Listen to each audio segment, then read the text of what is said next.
በስመ አብ ወወልድ ወመንፈስ ቅዱስ አሐዱ አምላክ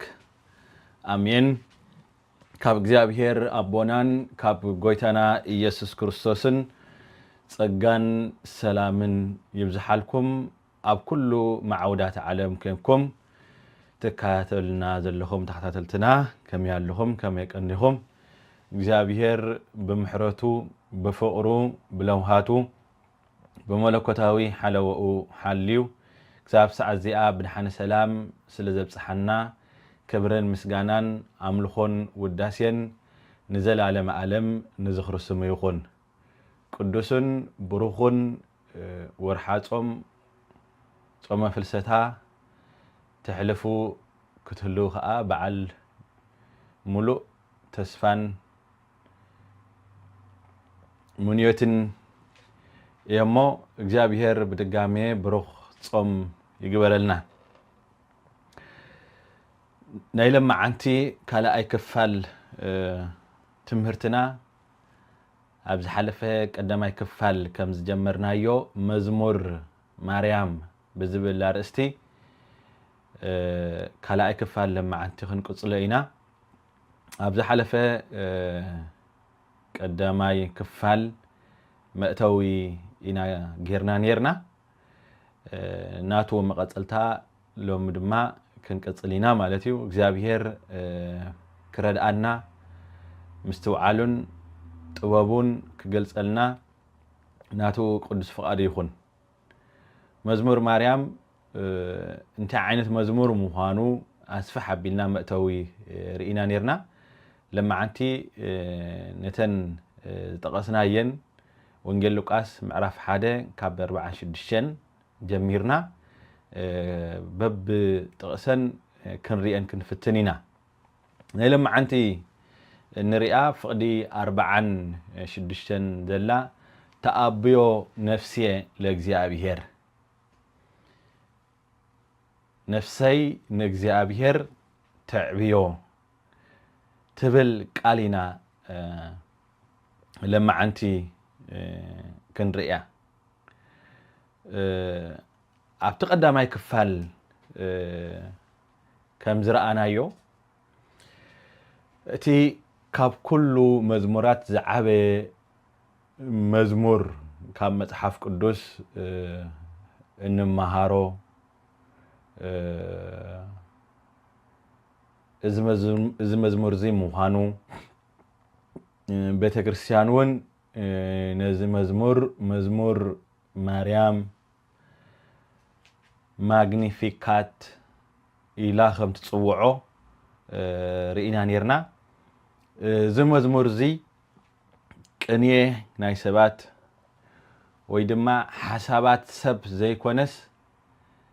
ካብ መንፈስ ቅዱስ ዝወሓዘ ዝፈለቀ መዝሙር ምዃኑ ርኢና ነርና። ድርሰት ናይ ሰባት ኣይኮነን ኢልና ነርና። ወይ ድማ ሰባት ዝቕነይዎ ቅኔ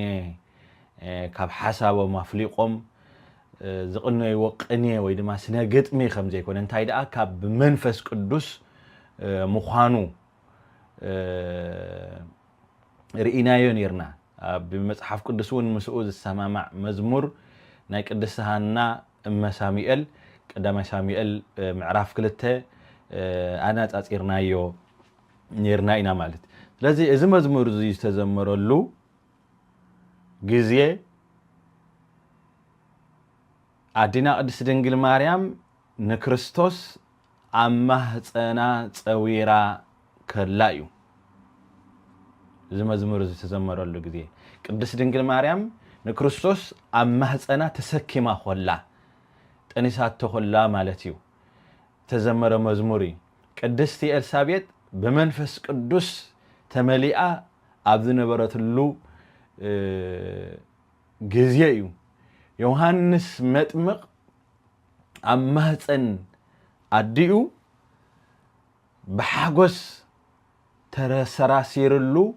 ኣብ ዝነበረ ግዜ እዩ እዚ መዝሙር ዝተዘመረ። ስለዚ ኩሉ ዘርእዮ እዚ ክርስቶስ ኣብ ዘለዎ ቦታ ሓጎስን ምስጋናን ከም ዝኸውን ኢና ንምሃር ካብዚ መዝሙር እዚ እንታይ እናና ቅድስት ድንግል ማርያም ነዚ መዝሙር እዚ ክትዝምር ኮላ ወይ ድማ ኣብ ዘመረትሉ ግዜ ክርስቶስ ኣብ ማህፀና ነይሩ ተፀዊሩ ነይሩ ጥንሲ ነይሩ ቅድስት ኤልሳቤጥ በመንፈስ ቅዱስ ተመሊኣ ነይራ ቅዱስ ዮሐንስ መጥምቕ ኣብ ማህፀን ኣዲኡ ኮሎ ተሓጒሱ ኣብ ዘለለሉ ግዜ ነይሩ ማለት ስለዚ ኩሉ ዘርእዮ ክርስቶስ ኣብ ዘለዎ ስፍራ ክርስቶስ ኣብ ዘለዎ ማሕበር ክርስቶስ ኣብ ዘለዎ ስፍራ ክርስቶስ ኣብ ዘለዎ ህይወት ኩሉ ሓጎስን ምስጋናን ከም ዝኸውን ኢና ንርኢ ማለት እዩ ክብሪ ንእግዚአብሔር ይኹን ስለዚ ክርስቶስ ዘለዎ ሰብ ክርስቶስ ዘለዎ ማሕበር ክርስቶስ ዘለዎ ስፍራ ኩሉ ግዜ ናይ ሓጎስን ናይ ምስጋናን ኣርእስቲ ከም ዝኸውን ኢና ነዚ ንርኢ ስለዚ ቅድስት ድንግል ማርያም ተመቦታት ከም መጀመርታ በጸጋ ኣምላኽ ተኣሚና በቃ በጸጋ ኣምላኽ በጽእቲ ኣንቲ ካብ እግዚአብሔር ከም ዝፍጸም ዝነገርክ ከም ዝፍጸም ካብ እግዚአብሔር ዝነገር ከም ዝፍጸም ስለዚ ኣመንክሲ በጽእቲ እኺ ከም ዝበለታ ቅድስት ድንግል ማርያም መጀመርታ በጸጋ ኣምላኽ ተኣሚና ሽዑ ዕቤት ኣምላኽ ኣዘንተወት ክብሩ ኣዘንተወት እግዚአብሔር ይመስገን በቃ በጸጋ ኣምላኽ ምስተኣመንካ በእግዚአብሔር ምስተኣመንካ ሽዑ ዕቤት እግዚአብሔር ኢኻ ተዘንቱ ዕቤት እግዚአብሔር ኢኻ ተበስር እግዚአብሔር ኣብ ህይወትካ ማዕረኽ እንደይ ዓብይ ምዃኑ ብዙሕ ግዜ ሰባት ኣነ ናተይ ኣነ ገይረ ገለ መለታት ኢና ንብል በቃ ከምዚ ገይረ ከምዚ ኣቢለ ኣነ ኢና ንብል ቅድስት ድንግል ማርያም ግና እግዚአብሔር ብዝብል ጀሚራ በቃ ተኣብዮ ነፍስየ ለእግዚአብሔር ኣነ ከምዚ ኾንኩ ብዕብየተይ ብኽብረይ ብኸምዚ ኮነሲ ብጸጋ እግዚአብሔር ምስተኣመነት ሽዑ እግዚአብሔር ንእግዚአብሔር ነፍሰይ ንእግዚአብሔር ተዕብዮ ኢላ በቃ እዚ ናይ ቅዱሳን በቃ ናይ ቅዱሳን ህይወት ናይ ቅዱሳን መንገዲ እዚ በቃ ናይ ምስጋና ህይወት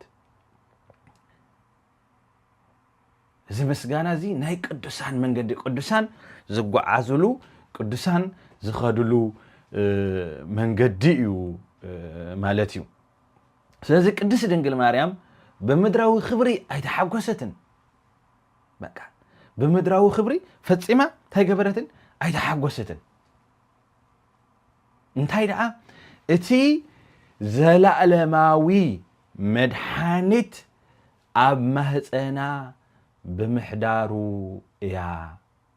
ተሓጒሳ ተደሲታ እግዚአብሔር ይመስገን ብዙሕ ግዜ ብዘለና በምድራዊ ሃብቲ በዚእና ብኩሉ ነገር በቃ ንምካሕን ሕጎስን ቅድስት ድንግል ማርያም ግና እቲ ዘለዓለማዊ መስፈን ሰላም ዝተባሃለ ኣቦ ዘለዓለም ዝተባሃለ ኣማኑኤል ኢየሱስ ክርስቶስ ኣብ ትሕቲ ሰማይን ምድርን ብጀክኡ መድሓኒት የለን ዝተባህለሉ ጎይታ ኣብ ማህፀና ብምሕዳሩ እያ ተሓጒሳ በቃ ንእግዚአብሔር ኣመስጊና ስለዚ እዚ መዝሙር እዚ ተኣብዮ ነፍሰይ ንእግዚአብሔር ተዕብዮ ዝብል መዝሙር ከምቲ ኣብ ዝሓለፈ እውን ዝብልናዮ ናይ ኩሉ ወይ ድማ ናይ ኩላ ነፍሲ ንክርስቶስ ዝተቀበለት ነፍሲ መዝሙር እዩ ማለት እዩ ናይ ኩላ ንክርስቶስ ዝተቀበለት ነፍሲ መዝሙር እዩ በቃ ንክርስቶስ ዝተቀበለት ነፍሲ ነፍሰይ ንእግዚአብሔር ተዕብዮ ኢላ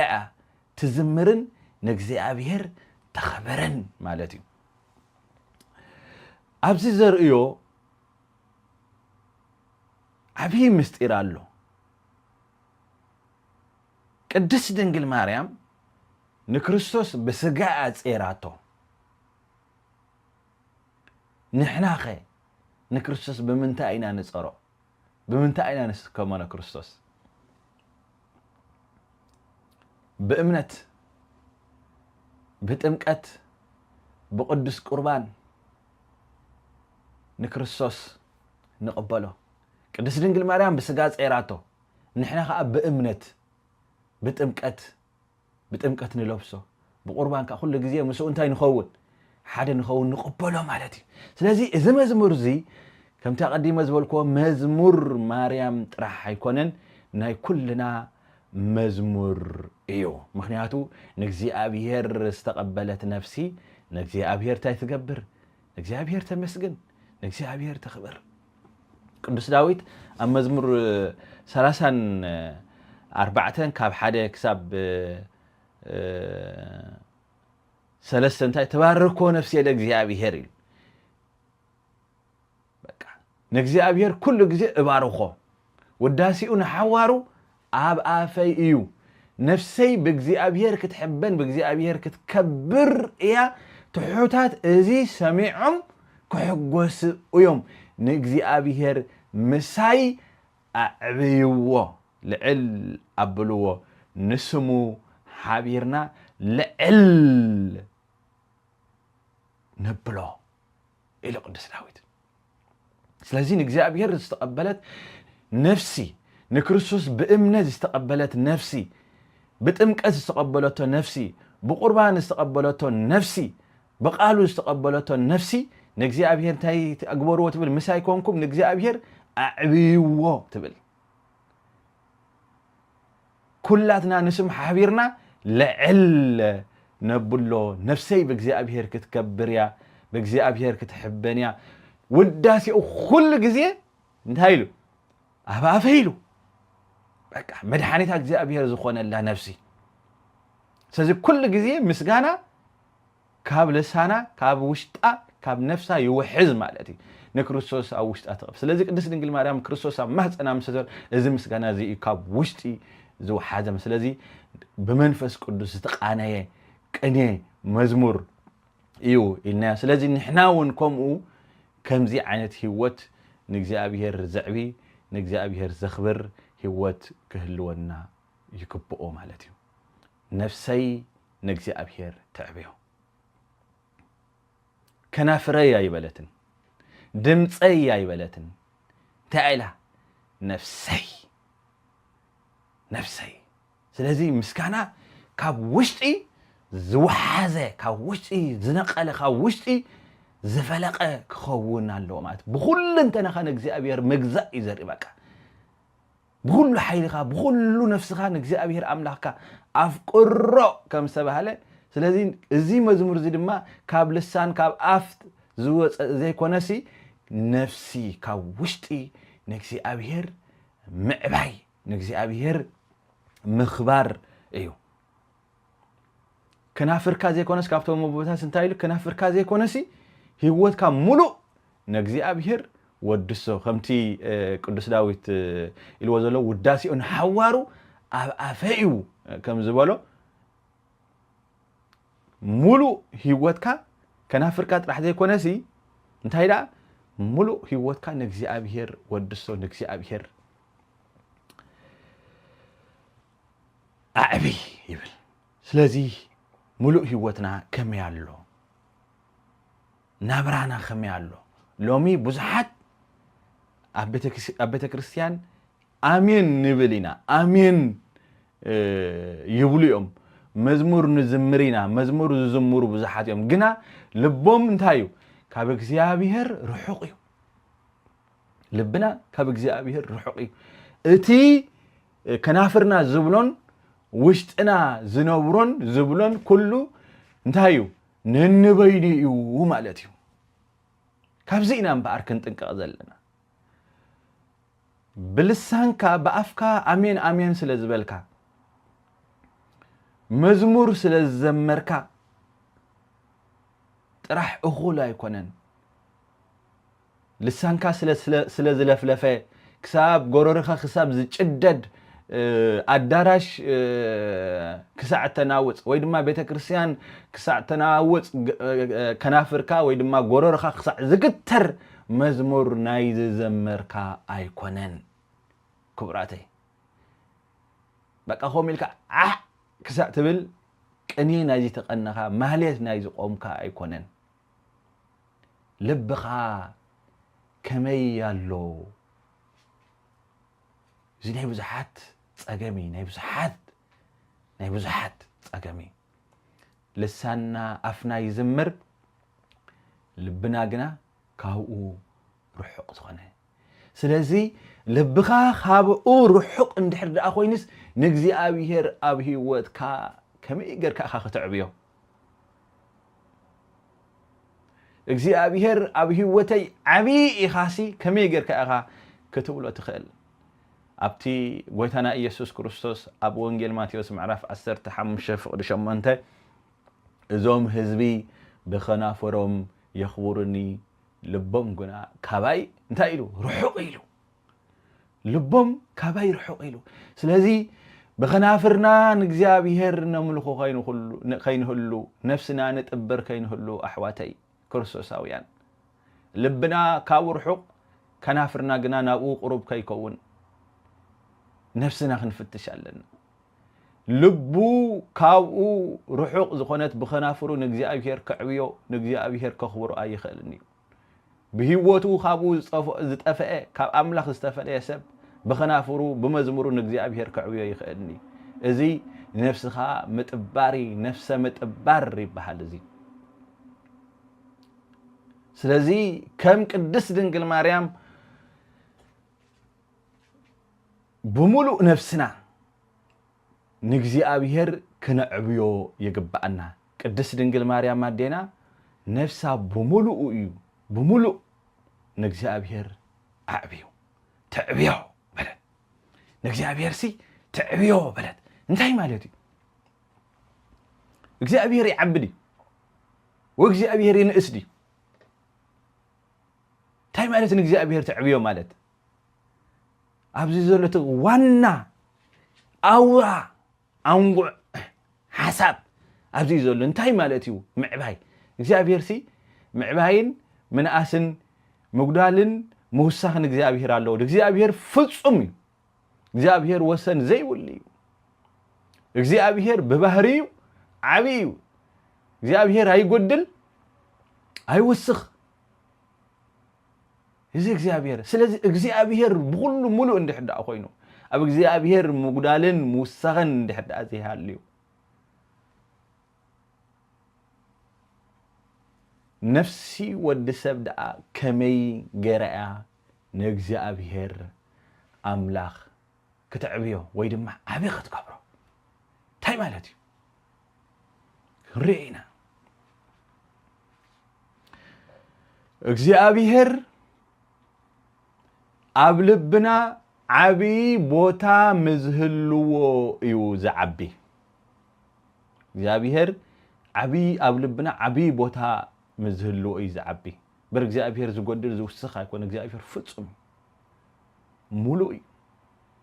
ወሰን የብሉን እግዚአብሔር ብባህሪኡ ኸ እቶም ቅዱሳን ኣቦታትና እንታይ እዮም ዝብሉ ሓደ ሰብ ንኣምላኽ ይዕብዮ ኣለኹ ክብል ከሎ ማለት ንኣምላኽ ብባህሪኡ ዓብይ ገብሮ ማለት ኣይኮነን እንታይ ደኣ ኣብ ህይወቱን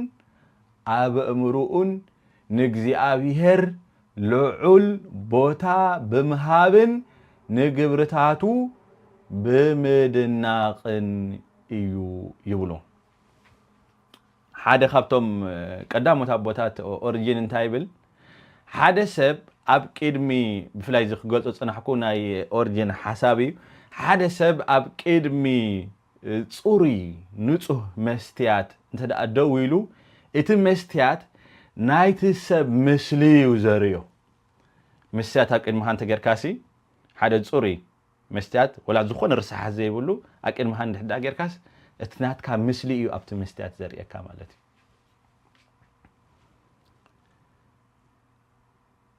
ስለዚ እታ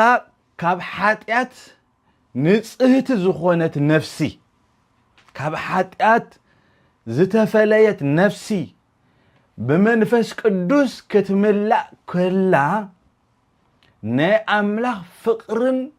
ዕብየትን ኣብ ኣንታ ይገብር ይንጸባረቕ أبعين صبارق سلازي قدس دنجل مريم دما بمولو نفسن منفسن سلاستقبلته عبيت أملاخ أبقى تغيرو تنصبارق سلازي نفسي نكسيابير تعبيو بلد نفسي نكسيابير تعبيو مجمر تحسبون كفتر كله سي እግዚአብሔር በመልክዕናን በምስልናን ሰብ ነፍጠር በለ ስለዚህ እትምስልቲ እግዚአብሔር አባና ኽሪኦ ይደል ማለት እዩ እዚ እምባርትን እግዚአብሔር ምዕባይ ክንብል ኮልና እቲ ምስሊ እግዚአብሔር አባና ክንጸባረቅን ክህሉን ኮሎ ኢ ማለት እዩ ስለዚህ ሎሚ ኣብ ልብና አይናይ ምስሊ ዘሎ ኣብ ልብና ኣብ ህይወትና አይናይ ምስሊ ዘለና ገንዘብ ካብ እግዚአብሔር ዝዓብን ተኾይኑ አምላኽ ኣብ ልብና ኣይዓበየን ክብረሰብ ካብ እግዚአብሔር ዝዓብን ድሕርዳ ኮይኑ አምላኽ ኣብ ልብና ኣይዓበየን ኣይከበረን ማለት እዩ ስለዚ ኣብ ልብና ዘሎ ምስሊ ኣብ ልብና ዘሎ ሎሚ እንታይ እዩ ኃጢአት ፍቅር ገንዘብ ክብሪ ገዛእ ርእስኻ ብዛዕባ ዘይ ትጭነቕ እንድሕር ደኣ ኮይንካ እግዚአብሔር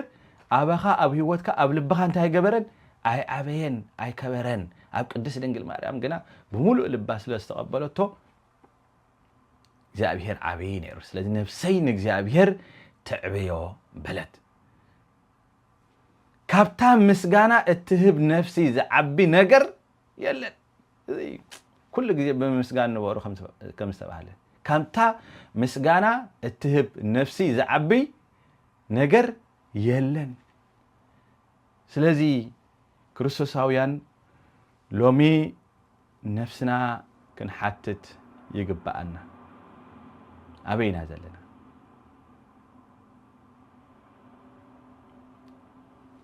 كم يعلنا اسكن نفسنا نحتت مسجاناي كاب لبي ديو الناس كن نفسنا تحت مسجاناي سي زوصو مزامورشي كاب لبي ديو ويس ناي كنافر ناي افتراحيو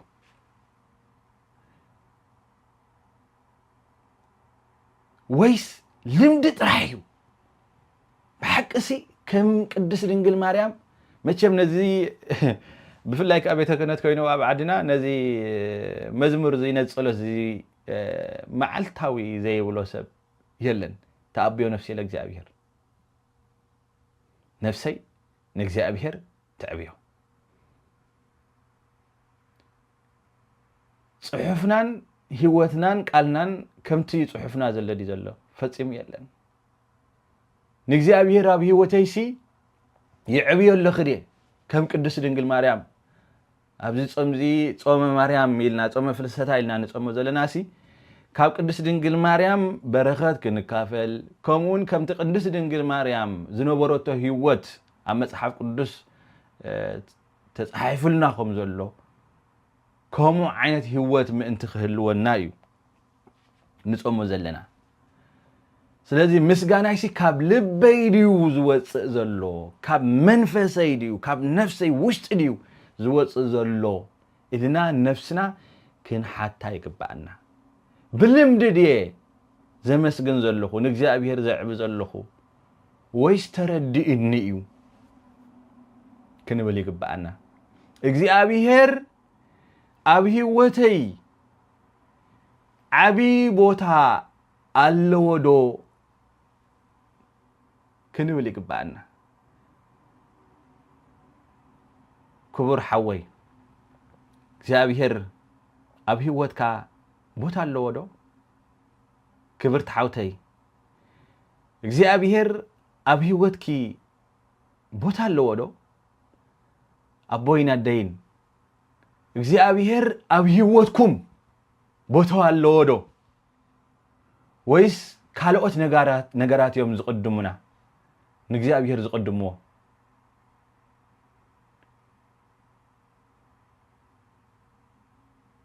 لومي نفسنا بزصوم زي حتى زقبأنا يو لومي أبزصوم زي نفسنا كن حتى زقبأنا يو كاب هيوت قدس دنجل مريم كاب زي مزمور زي نمهارو لومي ازي قدس دنجل مريم كاب لبا خاب منفسا نغزيابير اعبيا نغزيابير اخبيرا تابيو نفسي لغزيابير نفسي نغزيابير تعبيو تخبرو هيوتي كلن تناي نغزيابير وفي انا زي كونكوس نسخا نبر نسخا تغلص ناتكا مسلي ينصبارق إلى نغزيابير كلن تنا از وفيت قدست اديا ስለዚህ نحنا لومي كم خوني يقبو هيوتنا كلن تنا نغزيابير منفسنان حسابنان حلنانان نفسنان نغزيابير خون يقبو مسغانانا كاب لبي خون يقبو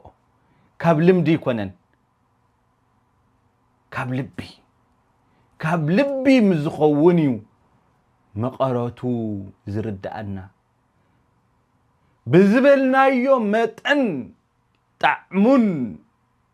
عمقوتن دا سفح زخيد بلد مطرح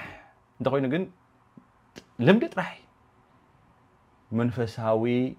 رويت منفساوي عرفتي يبولون ስለዚህ ቀዳምነት ኣብ ህይወትና ንግዚአብሔር ከነቀድም ይግባእ ንግዚአብሔር ከነዕቢ ይግባእ ኣብ መዝሙር 40:46 ንዓኻ ዝደልዩ ኩሎም ይተሓጎሱ ኢሉ እግዚአብሔር መስገን ንዓኻ ዝደልዩ ኩሎም ይተሓጎሱ በኣኻውን ባህ ይበሎም መድሓንካ ዘፍቅሩ ዘበሉ كيبكرو እግዚአብሔር عابي ايو يبلو ويلنا እግዚአብሔር መስገን انتهى له القدس داوود نعخا زدلي كلهم يتحقسوا بقى اذا እግዚአብሔር تدلي نفس سنتها يلوا حقوس اللوا بእግዚአብሔር ከአባህ ይብላ ከምቲ ቅድስት ድንግል ማርያም ኣብዚ መጽእ ክንርኢና ቅድስት ድንግል ማርያም ዝዘመረቶ መዝሙር ከምቲ ቅድስት ሃና ዝዘመረቶ መዝሙር ስለዚህ በአኻ እንታይ ይግበሮም ባህ ይበሎም መድሓንካ ዘፍቅሩ ዘበሉ ከየብከሩ እግዚአብሔር ዓቢ እዩ ይበሉ እግዚአብሔር ኣብ ህይወተይ ዓቢ እዩ እንዳበሉ ይዘምሩ ኩሉ ግዜ ኸም ይብሉ ስለዚህ አሕዋተይ እግዚአብሔር ኣብ ህይወትና ዓቢ እዩ እግዚአብሔር በህይወትና ነዕብዮ ደለና ከምቲ ምስሉ ገይሩ ዝፈጠረና ከምኡ ዶ ኣለና ነፍስና ክንፍትሽ ይግባና ስለዚህ ነቲ ምስሊ እግዚአብሔር አርሲሕናዮ እንድሕር ዳኣ ሃሊና በንስሓ ክንመለስ አቅድሙኡ ክንብርከኽ እግዚአብሔር አምላኸይ በህይወተይ በናብራይ በሁለንተናይ ከዕብየካ ምስጢር መድሓንካ ገለጸለይ ደገ ቃልካ ከፈተለይ ክንብሎ ይግባአና ማለት እዩ ከም ቅድስት ድንግል ማርያም ኩሉ ግዜ ነፍሰይ ንእግዚአብሔር ተዕብዮ ኢልና በህይወትና ንእግዚአብሔር ክነኽብሮ እግዚአብሔር ይደግፈና ስለሰማዕኩምኒ እግዚአብሔር ኣብትገብርዎ ጸሎትን ምህልላን ጽን ኢሉ ይስማዕኩም በረኸትን ረድኤትን ኣዴና ቅድስት ድንግል ማርያም ምስ ኩላትና ይኹን አሜን